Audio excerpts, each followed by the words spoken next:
Good morning students. আজকে আমি তোমাদের এই ক্লজ সম্পর্কে একটু বলবো।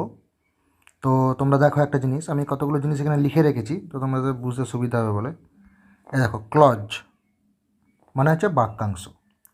তো বাক্যের অংশকে বাক্যাংশ বলা হয়। তাহলে ক্লজ কি না, a clause is a small part of a sentence of a bigger sentence. একটা বড় বাক্যের অন্তর্গত ছোট বাক্যকে ক্লজ বলা হয়। ঠিক আছে, এবার আমরা এই জিনিসটাকে একটু ক্লারিফাই করে দেখব। দেখো, এখানে প্রথম সেন্টেন্সে আমি একটা উদাহরণ লিখেছি, this is the boy whom I know. এটা সেই ছেলে যাকে আমি চিনি। তাহলে দিস ইজ দ্য বয় এ একটা পার্ট, আর হুম আই এ নো এ একটা পার্ট। আমি এই দুটো পার্ট কী করে বের করলাম? দেখো, একটা সেন্টেন্সের মধ্যে আমরা জানি কি যে একটাই ফাইনাইট ভার্ব থাকে, কিন্তু এখানে দেখতে পাচ্ছ ইজ একটা ফাইনাইট ভার্ব আর নো একটা ফাইনাইট ভার্ব। এই দুটো ফাইনাইট ভার্ব হচ্ছে, এই নো একটা আর ইজ একটা। এটাকে একটু বড় করলে তোমাদের সুবিধা হবে বুঝতে। দেখো, তাহলে ইজ একটা ফাইনাইট ভার্ব, নো একটা ফাইনাইট ভার্ব। তাহলে একটাই বাক্য, তার মধ্যে দুটো ফাইনাইট ভার্ব কী করে আসছে? তাহলে কি এটা ভুল? না, এটা ভুল নয়। এই ক্ষেত্রে ক্লজের যে রেফারেন্সটা কিন্তু চলে আসছে। তাহলে আমরা দেখব কিভাবে। দেখো, দিস ইজ দ্য বয় এই একটা পার্ট, আর হুম আই নো এই একটা পার্ট। কারণ আমরা জানি যে একটা সেন্টেন্স মানে তার সাবজেক্ট থাকবে, তার ভার্ব থাকবে, অবজেক্ট থাকতেও পারে আবার নাও পারে। ঠিক আছে, তো এইখানে ইজটা ফাইনাইট ভার্ব, নোটা ফাইনাইট ভার্ব। ঠিক আছে, তাহলে দিস ইজ দ্য বয় এই কিন্তু একটা সেন্টেন্সের একটা পার্ট হয়ে যাচ্ছে, কারণ দিস যদি আমি সাবজেক্ট ধরি তারপরে ইজ ভার্ব। আবার হুম যদি আমি হুমটাকে বলা হবে এখানে লিঙ্কার, হুমটাকে বলা হবে লিঙ্কার। এই দিস ইজ দ্য বয় আর দিস ইজ দ্য বয় আর আই নো, এই দুটো ছোট ছোট সেন্টেন্স, এই বড় সেন্টেন্সটার মধ্যে হুম দিয়ে যুক্ত অবস্থায় রয়েছে। ঠিক আছে, তাহলে আমরা কি দেখলাম না, দিস ইজ দ্য বয় এই একটা পার্ট, ছোট অংশ, এই গোটা বড় বাক্যটার মধ্যে এই একটা ছোট অংশ, আবার এই গোটা বড় বাক্যটার মধ্যে হুম আই নো এই একটা ছোট অংশ। তাহলে এখানে দুটো ছোট অংশ বেরালো, এই একটা এই একটা। তাহলে এই যে একটা গোটা বড় বাক্যের মধ্যে দুটো ছোট ছোট বাক্য বেরালো বা দুটো ছোটো ছোটো বাক্যের অংশ বেরালো, এই ছোট ছোট বাক্যের অংশগুলোকে বলা হচ্ছে ক্লজ। ক্লজ, ঠিক আছে। এইবারে দেখো আর একটা উদাহরণ দেখো, I know that he is ill. তাহলে আই নো এই একটা part, that he is ill এই একটা পার্ট। তাহলে আই নো এই একটা clause, that he is ill এই একটা ক্লজ। কারণ এই I know that he is ill এটা একটা গোটা বড় বাক্য, তার মধ্যে এই একটা ছোট বাক্য, আবার এই একটা ছোট বাক্য। আই নো একটা ছোট বাক্য, দ্যাট হি ইজ ইল একটা ছোট বাক্য। তাহলে এখানে দুটো ক্লজ রয়েছে, আই নো একটা clause, that he is ill একটা ক্লজ। আবার উল্টো দিকে নিচের বাক্যটা দেখো, if it rains I shall not go. তাহলে এই আই শ্যাল নট গো এই একটা ছোট বাক্য, আবার ইফ ইট রেন্স এই একটা ছোট বাক্য, এই গোটা বড় বাক্যটার মধ্যে। তাহলে ছোট বাক্যকে আমরা ক্লজ বলছি, তাহলে গোটা বড় বাক্যের অন্তর্গত ছোট বাক্যকে ক্লজ বলছি। তাহলে ইফ ইট রেন্স এই একটা clause, I shall not go এই একটা ক্লজ। তাহলে এইভাবে কিন্তু আমরা ক্লজের যে ধারণাটা পেলাম। তাহলে clause is a small part of a sentence of a bigger sentence, বা একটা একটা বড় বাক্যের অন্তর্গত একটা ছোট বাক্যকে বলা হচ্ছে ক্লজ। ইফ ইট রেন্স এই একটা বড় বাক্য, তার মধ্যে আই শ্যাল গো একটা ছোট বাক্য, ইফ ইট রেন্স একটা ছোট বাক্য। I know that he is ill একটা বড় বাক্য, তার মধ্যে দ্যাট হি ইজ ইল একটা ছোট বাক্য, আই নো একটা ছোট বাক্য। This is the boy whom I know এই একটা বড় বাক্য, এর মধ্যে হুম আই নো একটা ছোট বাক্য, দিস ইজ দ্য বয় একটা ছোট বাক্য। এই সমস্ত বড় বাক্যের অন্তর্গত ছোট বাক্যগুলোকে বলা হচ্ছে ক্লজ। এইবারে দেখো, ক্লজকে কিন্তু তিন ভাগে ভাগ করা যায়। কী কী তিন ভাগে ভাগ করা যায় না, এক নাম্বার হচ্ছে প্রিন্সিপাল ক্লজ, দু নাম্বার হচ্ছে সাবঅর্ডিনেট ক্লজ, আর তিন নাম্বার হচ্ছে কোঅর্ডিনেট ক্লজ।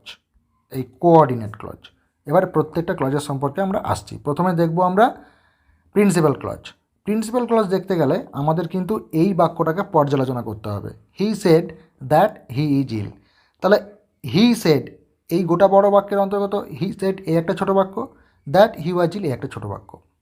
তাহলে দেখো, হি সেড সে বলল যে সে অসুস্থ ছিল। তাহলে হি সেড সে বলল, দ্যাট হি ওয়াজ ইল অসুস্থ ছিল।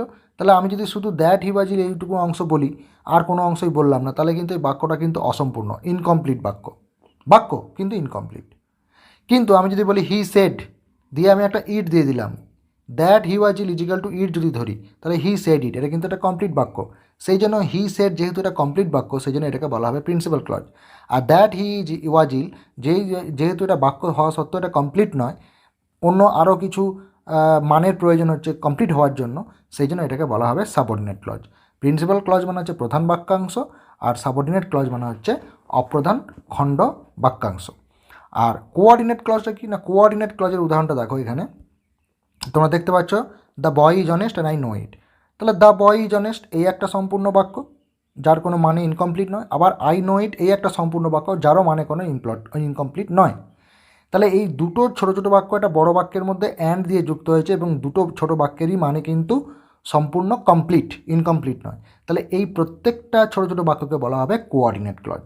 ঠিক আছে, এই হলো তোমাদের প্রিন্সিপাল ক্লজ, সাবঅর্ডিনেট ক্লজ আর কোঅর্ডিনেট ক্লজ।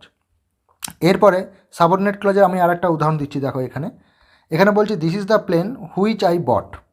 তাহলে এটা সেই কলম যেটা আমি কিনেছিলাম।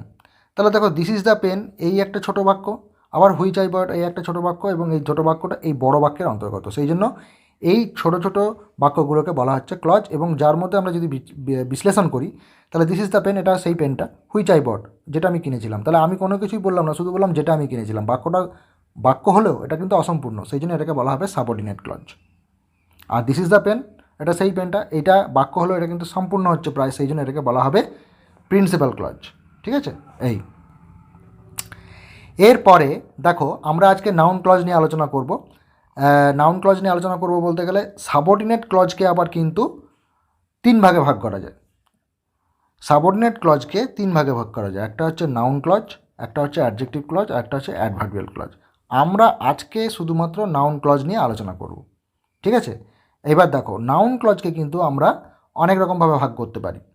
দেখো আজকে আমরা সাবঅর্ডিনেট নাউন ক্লজ নিয়ে আলোচনা করব এবং তার ভাগগুলো দেখব। নাউন ক্লজের ভাগ কীরকম দেখো, প্রথম ভাগটা হচ্ছে কি সাবজেক্ট অফ এ ভার্ব, অর্থাৎ what E shed is true. তাহলে সাবঅর্ডিনেট নাউন ক্লজ, অর্থাৎ সাবঅর্ডিনেট ক্লজটা যখন নাউনের মতো কাজ করবে তখন তাকে আমরা বলবো সাবঅর্ডিনেট নাউন ক্লজ। তাহলে what E shed is true, এটাকে আমরা একটু বড় করে নিই, তাহলে তোমাদের সুবিধা হবে বুঝতে। What E shed is true, what he said is true. তাহলে এই যে হোয়াট ই সেড এটা ইজিক্যাল টু যদি আমি ইট ধরি, তাহলে বাক্যটা কী হচ্ছে, ইট ইজ ট্রু। তাহলে ইট ইজ ট্রু এই বাক্যটার সাবজেক্টকে না ইট, আর ইট একটা যেহেতু সাবজেক্ট, এবং আমরা জানি যে একটা সেন্টেন্সের সাবজেক্ট সবসময় নাউন বা প্রোনাউনের মতো কাজ করে, সেই জন্য আমরা এই হোয়াট ই সেড অংশটাকে বলবো নাউন ক্লজ। বোঝা গেল? এবং এইটা যেহেতু এই সাবজেক্টের প্রথমে বসেছে, অর্থাৎ সেন্টেন্সের প্রথমে বসেছে, সেই জন্য এটা সাবজেক্টের মতো কাজ করছে, সেই জন্য আমরা এটাকে বলছি সাবজেক্ট অফ এ ভার্ব। উল্টো দিকে দেখো, the teacher told me that, the teacher told me that I should read attentively. তাহলে টিচার টোল্ড মি, আমাকে শিক্ষক মহাশয় বললেন, কি বললেন না, that I should read attentively, যে আমার মনোযোগ দিয়ে পড়াশোনা করা উচিত। তাহলে টোল্ড ভার্বের অবজেক্টকে না that I should read attentively, এবং এই that I should read attentively এটা একটা সাবঅর্ডিনেট ক্লজ, এবং এই সাবঅর্ডিনেট ক্লজের মধ্যে নাউনের গুণ পাচ্ছে, সেই জন্য এটাকে বলা হবে সাবঅর্ডিনেট নাউন ক্লজ। এবং সাবঅর্ডিনেট নাউন ক্লজের কোন ভাগ না অবজেক্ট অফ এ ভার্ব। ঠিক আছে, এবার বলছে after a preposition. After a প্রিপোজিশনটা কি, যেমন I know nothing of what he will do. তাহলে আই নো নাথিং, আমি কোনো কিছু জানি না, অফ, এই যে অফ প্রিপোজিশনের অবজেক্ট কোনটা না হোয়াট হি উইল ডু, সেই জন্য এটাকে বলা হচ্ছে প্রিপোজিশনের পরে নাউন বসছে, অথবা আমরা এটাকে বলি অবজেক্ট অফ এ প্রিপোজিশন। এটা আফটার এ প্রিপোজিশন বলতে পারি, বা আমরা বলতে পারি অবজেক্ট অফ এ প্রিপোজিশন, অর্থাৎ এই নাউন ক্লজটা প্রিপোজিশনের অবজেক্ট হিসাবে বসেছে। এরপরে দেখো 4 নম্বরে বলছে কি আফটার বি ভার্ব অথবা কমপ্লিমেন্ট। কমপ্লিমেন্ট মানে পরিপূরক আমরা জানি, যেমন আমরা বলি যে this is what we expected. সাধারণত বি ভার্বের পরে অ্যাম, ইজ, আর, ওয়াজ, ওয়্যার এইগুলোর পরে যদি কোনো নাউন ক্লজ থাকে তাহলে সেটা সবসময় কমপ্লিমেন্ট অফ এ ভার্ব হবে, এটা মনে রাখতে হবে। তাহলে দিস ইজ, এখানে ইজটা হচ্ছে এই সেন্টেন্সের মেন ক্রিয়াপদ। তাহলে হোয়াট উই এক্সপেক্টেড, এই হোয়াট উই এক্সপেক্টেড এটা হচ্ছে সাবঅর্ডিনেট নাউন ক্লজ, এবং এটা হচ্ছে ইজ ভার্বের অবজেক্ট, সেই জন্য এটাকে আমরা কিন্তু অবজেক্ট অফ এ ভার্ব বলবো না, আমরা বলবো এটা কমপ্লিমেন্ট অফ এ ভার্ব। এরপরে আসছে তোমাদের আফটার সাম অ্যাডজেক্টিভস, অথবা এটাকে আমরা অ্যাপোজিশনও বলতে পারি। কীরকমভাবে দেখো, this is what we expected, এটা তো হলো। It is true that he has come, একটু বড় করে নিই তোমাদের সুবিধা হবে তাহলে। It is true that he has come, এই যে ট্রু, ট্রু কিন্তু অ্যাডজেক্টিভ, তাহলে এই অ্যাডজেক্টিভের অবজেক্টকে না that he has come, that he has come এটা কিন্তু নাউন ক্লজ, এবং এই নাউন ক্লজটা কার অ্যাডজেক্টিভ হচ্ছে না ট্রু এই অ্যাডজেক্টিভের অবজেক্ট হচ্ছে। দ্যাট হি হ্যাজ কাম এই নাউন ক্লজটা ট্রু এই অ্যাডজেক্টিভের অবজেক্ট হচ্ছে। উল্টো দিকে আমরা বলতে পারি এই ট্রু শব্দটার ইকুইভ্যালেন্ট যে ক্লজটা সেটাকে না দ্যাট হি হ্যাজ কাম, এটা সত্যি, সত্যিটা কি না সে এসেছে, তাহলে সে এসেছে এটাই তো সত্যি, তাহলে সত্যি ইজিক্যাল টু সে এসেছে, সেই জন্য ট্রু এটাকে আমরা বলতে পারি অ্যাডজেক্টিভের অবজেক্ট হিসাবে এই নাউন ক্লজটা ব্যবহৃত হয়েছে, অথবা বলতে পারি যে অ্যাডজেক্টিভের পরে কিছু নাউন ক্লজ ব্যবহৃত হচ্ছে, অথবা আমরা বলতে পারি এই ট্রুর অ্যাপোজিশন হিসেবে ব্যবহৃত হচ্ছে। অ্যাপোজিশন মানে সমস্থানীয় কোনো শব্দাংশ বা বাক্যাংশ বা শব্দার্থ। এবারে দেখো after some nouns or apposition, এটাও কিন্তু অ্যাপোজিশন এবং এটা নাউনের পরে। আওয়ার হোপ আমাদের বিশ্বাস, এই বিশ্বাস বা আশা, আমাদের আশাটা কি, আশাটা এখানে হোপ, এখানে হচ্ছে যে এটা নাউন, তার অবজেক্ট হচ্ছে that he will come back, এই যে সে ফিরে আসবে, এটাকে আমি একটু ছোটো করে দিই তখন পুরো বাক্যটা বুঝতে পারবে। Our hope that he will come back proved false, আমাদের যে আশা সেটা কি না সে ফিরে আসবে, এটা ভুল প্রমাণিত হয়েছিল। তারা আওয়ার হোপ প্রুভড ফলস এটা হচ্ছে প্রিন্সিপাল ক্লজ, আর that he will come back এটা হচ্ছে সাবঅর্ডিনেট নাউন ক্লজ। কিন্তু দেখো এই যে সাবঅর্ডিনেট নাউন ক্লজটা দ্যাট হুইল কাম ব্যাক, এইটা কিন্তু এই হোপের সমস্থানীয়, সেই জন্য এটাকে অ্যাপোজিশন বলা হচ্ছে, বা আমরা উল্টো দিকে বলতে পারি যে নাউনের পরে এই নাউন ক্লজটা বসেছে, সেই জন্য আফটার সাম নাউন অথবা এটাও অ্যাপোজিশনের মধ্যেই পড়ছে কিন্তু। তাহলে নর্মালি সাধারণত আমরা এটাকে ভাগ করবো অ্যাপোজিশন হিসাবে, কিন্তু অ্যাপোজিশনটাকে আবার আলাদা আলাদা করে অ্যাডজেক্টিভ নাউন বা কোনো ইটের পরেও ব্যবহার করা যায়। এরপরে দেখবো আফটার সাম প্রিপোজিশন, ইটের পরে it is true that he has come, তাহলে এটা সত্যি, এটা সত্যি, এটা মানে কোনটা না সে এসেছে, যেমন এটা সত্যিটা সে এসেছে তেমনি এটাও সত্যি, এটা মানে কোনটা না সে এসেছে, সেই জন্য এইখানে এই ইটের যে অ্যাপোজিশন সেটা হচ্ছে হি হ্যাজ কাম।